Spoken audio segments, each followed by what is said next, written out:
শাকিব খানের Prince cinema ভালো ব্যবসা করতে পারতেছে না সিঙ্গেল স্ক্রিনে। তার জন্য সিঙ্গেল স্ক্রিনের হল মালিকরা সংবাদ সম্মেলন করলো এবং প্রযোজককে মানে প্রিন্স সিনেমার প্রযোজককে দোষালো। আবার নাকি তারা ক্ষতিপূরণও চাচ্ছে, প্রিন্স সিনেমা খারাপ গেছে তাই।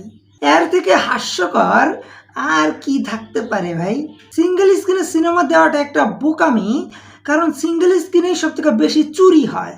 যদি আপনি একটা টিকিট সেল করেন 200 টাকা, প্রডিউসার ওইখান থেকে পায় 20 টাকা। এখন শাকিব খানের সিনেমা খারাপ চললেই দোষ হয়ে যায় প্রডিউসারের, দোষ হয়ে যায় শাকিব খানের। কথায় আছে চোরের মায়ের বড় গলা। আমরা সিঙ্গেল স্ক্রিন হল মালিকদেরকে সেরকম অবস্থায় দেখতে পারতেছি, মানে তারা এসে প্রডিউসারকে হুমকি দামকি দিচ্ছে, প্রডিউসারের নাকি দোষ, প্রডিউসার থেকে তারা জরিমানা চাচ্ছে। ভাই বুঝে আসে না, প্রিন্স সিনেমা দেওয়ার জন্য কি এইসব হল মালিকদের পায়ে ধরছিল প্রডিউসার? কান্নাকাটি করে কি সিনেমাটা দিছে?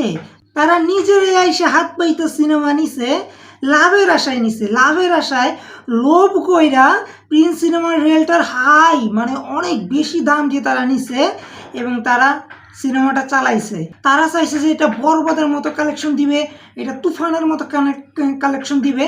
তো সেই পরিমাণ লাভজনক কিছু পাচ্ছে না বিদায় তারা এখন সিনেমাটাকে দোষারোপ করতেছে।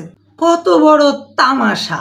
শাকিব খানের এত সিনেমা ভালো ব্যবসা দিল সিঙ্গেল স্ক্রিনে, তখন কি তারা আনন্দময়ভাবে সংবাদ সম্মেলন করছে, আমাদেরকে জানাইছে যে কত পরিমাণ ব্যবসা দিল, আমরা এত লাভ করলাম, এত খুশি আমরা, এইসব নিয়ে কখনো তারা সংবাদ সম্মেলন করছে? কিন্তু যেই একটু লজ যাচ্ছে, যেই একটু খারাপ মুখে পড়তে গেছে, তখনই তারা সংবাদ সম্মেলন ডেকে ফেলছে। ভাই রে ভাই, সিঙ্গেল স্ক্রিনে টিকিট সিস্টেম চালু করার কথা ছিল, চালু করতেও চাইছিল, কিন্তু এই টিকিট সিস্টেম চালু করতে দেয় নাই এই সমস্ত সিঙ্গেল হল মালিকরা, কিন্তু চালু করতে দেয় নাই। কারণ এই টিকিট সিস্টেম যদি চালু হতো তাহলে কিন্তু এই সিঙ্গেল স্ক্রিন হল মালিকরা চুরি করতে পারতো না। এখানে সমস্ত কিছুর হিসাব হতো, সমস্ত প্রডিউসাররা, হল মালিকরা সবাই হিসাব বরাবর টাকাটা পেত, বাট ওটা সুন্দরভাবে হতো। কিন্তু এখানে আপত্তি জানিয়েছিল এই সিঙ্গেল হল মালিকরা। তাহলে ভাই বোঝেন তারা কত বড় চোর, মানে ভালো পরিমাণ চুরি করতে পারবে না দেখা তারা এই টিকিট সিস্টেমটা চালু করে নাই। এখন আসছে তারা বড় গলায় কথা বলতে। আমি মনে করি এই টিকিট সিস্টেমটা চালু করা দরকার। আর যেই সমস্ত সিঙ্গেল হল মালিকরা এই টিকিট সিস্টেম চালু করতে চায় না তাদেরকে সিনেমা দেওয়ার দরকারই নাই।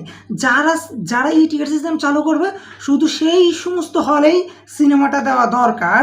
তাছাড়া ভাই আপনারা যত জায়গায় সিনেমা দেন এখানে লাভজনক কিছু আপনাদের হবে না, যত বড় মানেরই প্রডিউসার হন না কেন এখানে আপনি ধরা খাবেনই। তার জন্য এই টিকিট সিস্টেমটা চালু করা খুবই জরুরি।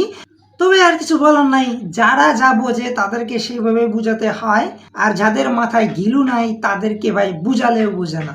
তো আশা করি বুঝতে পারছেন। তো ভিডিওটি এখানে শেষ করে দিচ্ছি, টাটা।